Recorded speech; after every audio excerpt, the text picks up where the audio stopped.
Dans cette vidéo, je vais vous montrer comment, grâce à Power Query, on peut voir si un mot de passe remplit les critères que on s'est fixés. Comment est-ce qu'on va le faire? Je vais donc dans Power Query, donner à partir d'un tableau, et je me retrouve dans mon interface Power Query avec ma colonne qui m'intéresse, mon password. Quels sont les critères que j'ai fixés? Il faut absolument que mon password il contienne un chiffre, qu'il y ait une minuscule, une majuscule, qu'il y ait 8 caractères et qu'il y ait aussi d'autres caractères que des chiffres minuscules et majuscules. Comment est-ce que je vais faire? Eh bien, je vais le faire petit à petit, vous allez voir, et c'est très simple.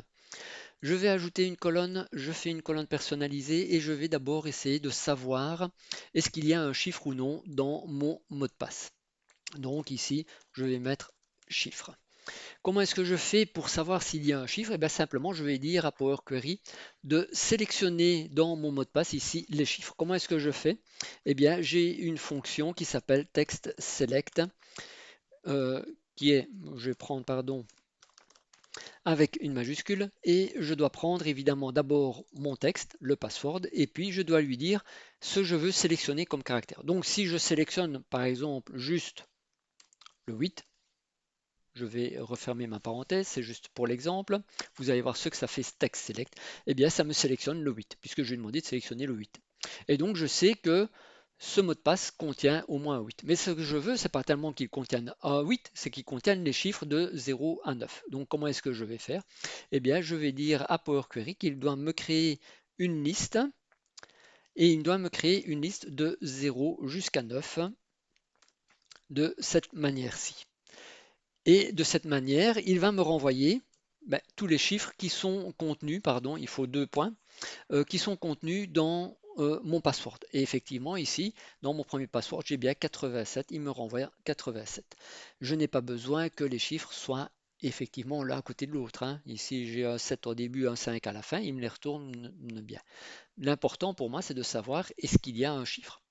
Alors, évidemment, après, si j'ai des chiffres qui sont pour le moment ici à un format texte, ça va être compliqué à traiter. Donc, moi, ce que je vais faire comme traitement, c'est que je veux que l'utilisateur ait vrai ou faux. Comment est-ce que je vais faire? Eh bien, ceci, je vais le comparer. Je vais le comparer à quoi? À du vide. Eh bien, si c'est différent de vide, il va devoir me renvoyer vrai. Eh bien, donc, je vais lui dire, tu vas utiliser un type de colonne qui s'appelle le type logical. Et de cette manière, en faisant cette comparaison par rapport à du vide, eh bien, il va me renvoyer vrai ou faux. Par exemple, pour le premier password, j'ai bien au moins un chiffre, j'ai 87 même, eh bien, il me renvoie true. Pour le deuxième mot de passe, j'ai pas de chiffre, donc il me renvoie false. Je vais faire la même chose pour les autres étapes. Alors ici, je vais mettre que c'est donc le chiffre, mais vous allez voir, il va y avoir une petite astuce à un moment. Alors ici, on va faire les minuscules. Alors comment est-ce qu'on fait pour les minuscules? On fait donc un texte, pardon, text.select avec, décidément, il ne me prend pas ma majuscule. Je lui dis que c'est évidemment sur le password qu'il doit travailler. Et ici, je vais utiliser toujours une liste comme tout à l'heure, mais comme c'est les minuscules, eh bien, je vais lui dire, tu dois créer une liste de A minuscule jusque Z minuscule. Je valide. Et voilà, il sait me sélectionner rien que les minuscules. À nouveau, comme tout à l'heure, ceci, je le compare par rapport à du vide et je lui dis qu'il doit me le renvoyer en type logical. Je valide et donc, par exemple, le premier mot de passe, eh bien, c'est très bien. Il remplit 2 premiers critères. Il y a bien un chiffre au moins et il y a bien une minuscule au moins. On peut faire la même chose pour l'étape suivante, mais d'abord je vais renommer ici, minus. Euh, Donc, colonne personnalisée, donc majuscule, donc texte. Décidément, je mets la majuscule, mais je ne mets pas le point cette fois-ci. Text select, peut-être que la prochaine fois, ça ira bien. Donc, j'utilise le password. Je lui dis de créer une liste. Quelle liste? Pour les majuscules. Eh bien, de A majuscule jusque Z majuscule. Je valide. Là, il me sélectionne bien toutes les majuscules, donc je dois lui demander de me renvoyer du vrai ou du faux. Comment est-ce que je fais? Vous l'avez vu. Hop, je compare par rapport à du vide et je lui dis qu'il faut qu'il me retourne ça en type logical. Je valide, j'ai un nouveau trou pour le premier, c'est pas mal, lui il remplit quand même pas mal de critères. Je dois aussi savoir le nombre de caractères. Comment est-ce que je vais faire pour le nombre de caractères? On va le voir, je renomme ici d'abord Majus. Je vais faire ajouter une colonne personnalisée et là c'est NBR charact, nombre de caractères. Et là j'ai une fonction qui s'appelle text.length. Je prends de mon password. Alors lui, ça ne demande jamais que le password. Il va compter le nombre de caractères qu'il y a à l'intérieur. Donc je fais OK. 8, 7, 8, ici 6. Donc mon but, c'est de savoir, il me faut 8 caractères. Il n'en faut pas 6, il n'en faut pas 9.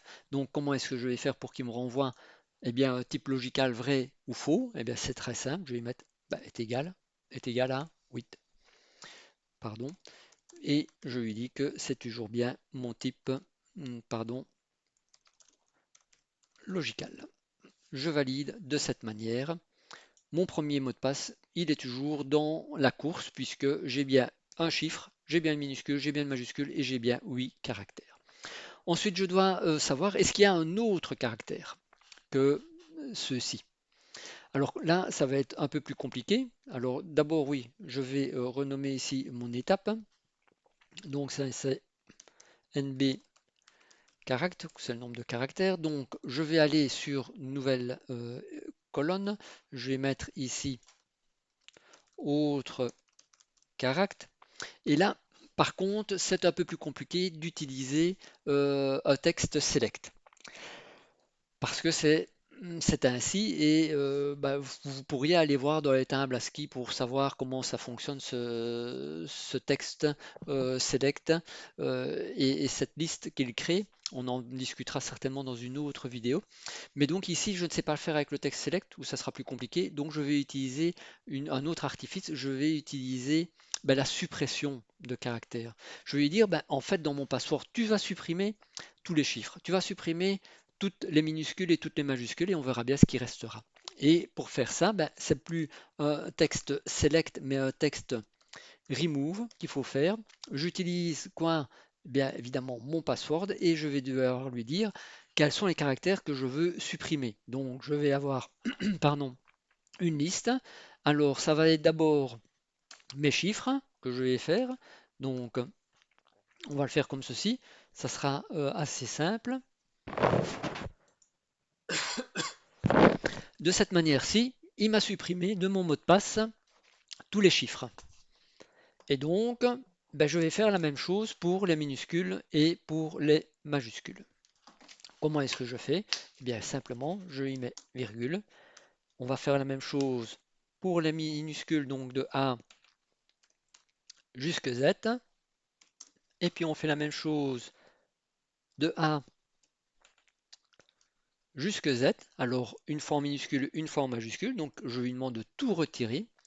Et de cette manière, eh bien, j'ai ce qu'il me reste. Donc, ici, $1 pour mon premier mot de passe, une parenthèse et un plus pour mon deuxième mot de passe. Donc, vous voyez, c'est assez simple pour essayer de retrouver les autres caractères. Alors, à nouveau, qu'est-ce que je dois faire? C'est du vrai ou du true, du vrai ou du false. Eh bien, je compare à ma chaîne, évidemment, à mon vide. Je fais un type logical et je valide de cette manière.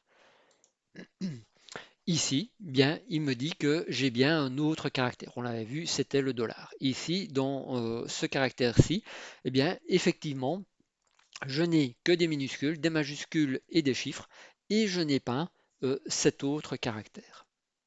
Alors maintenant, c'est bien, hein, parce que je pourrais renvoyer ça à l'utilisateur, mais l'utilisateur, il va me dire, ouais, comment est-ce que je fais pour sélectionner ceux qui sont vrais ou ceux qui sont faux? Donc ici, ça c'est mon étape autre caractère. Donc je vais être très sympathique. Je vais lui donner une colonne avec le résultat final. Alors pour pouvoir faire ça, vous allez voir, il y a quelque chose de très simple dans Power Query. On va ajouter une colonne personnalisée que l'on va appeler résultat. Hop, pardon. On va appeler résultat. Et comment est-ce qu'on va faire? En fait, on va simplement lui dire tu vas prendre chiffre et tu vas prendre minus. Et qu'est-ce qu'il va faire en fait, Power Query? Eh bien, il va aller voir dans chacune des lignes et dans les colonnes, il va regarder quelle est la valeur de chiffre et de minus. Et si on a et true de chaque côté, eh bien, il va me renvoyer true. Et à partir du moment où j'ai un false, eh bien, il va me renvoyer false. Si je valide de cette manière, eh bien, voilà, j'ai mon résultat ici qui apparaît. Effectivement, par exemple, chiffre et minus pour mon premier mot de passe, eh bien, ils sont tous les deux à true. Eh bien, j'ai un résultat final à true. Ici, j'ai un false et un true. Eh bien, il me renvoie un false. Ici, c'est le contraire, true et false, pardon. Eh bien, j'ai bien un false. Alors, il faut évidemment, ici, si je suis en type, n'est pas avec mon bon type, je dois évidemment lui mettre un type logical. Évidemment, il faut que je le fasse pour tout. Donc, je vais le faire pour et ça doit être un chiffre, et ça doit être une minuscule, et ça doit être, on va mettre une espace majuscule, et je dois aussi avoir un trou dans nombre caractères, et je dois à nouveau avoir aussi un trou dans autre caractère. Je valide de cette manière et on voit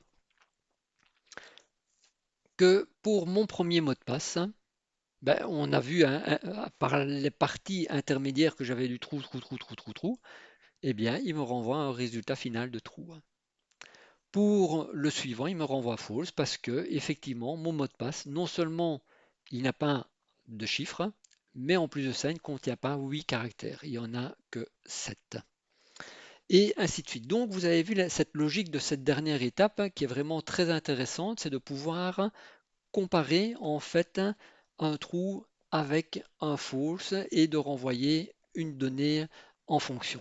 Alors ben maintenant, toutes ces étapes intermédiaires, je n'en ai plus un réellement pour mon utilisateur. Je vais faire fichier, je vais faire fermer et charger dans. Il va me demander comment je veux le télécharger. Ben, je veux le charger en tant que tableau. Donc il arrive, je lui dis que ça doit être ici, dans cette feuille-ci, qu'il doit le mettre. Et donc, de cette manière-ci, je peux dire à mon utilisateur que sur les 948 lignes qui sont chargées, hein, j'en avais 948 tout au départ, eh bien, j'en ai ici 692 qui sont incorrectes. Elles sont incorrectes parce qu'elles ne rencontrent pas un des 5 critères au moins que je m'étais fixé. Donc, par exemple, ici, je n'ai pas de chiffre dans ce mot de passe et donc, si jamais, je pourrais demander à l'utilisateur de changer cela. Voilà, j'espère que vous avez appris quelque chose et puis à la prochaine.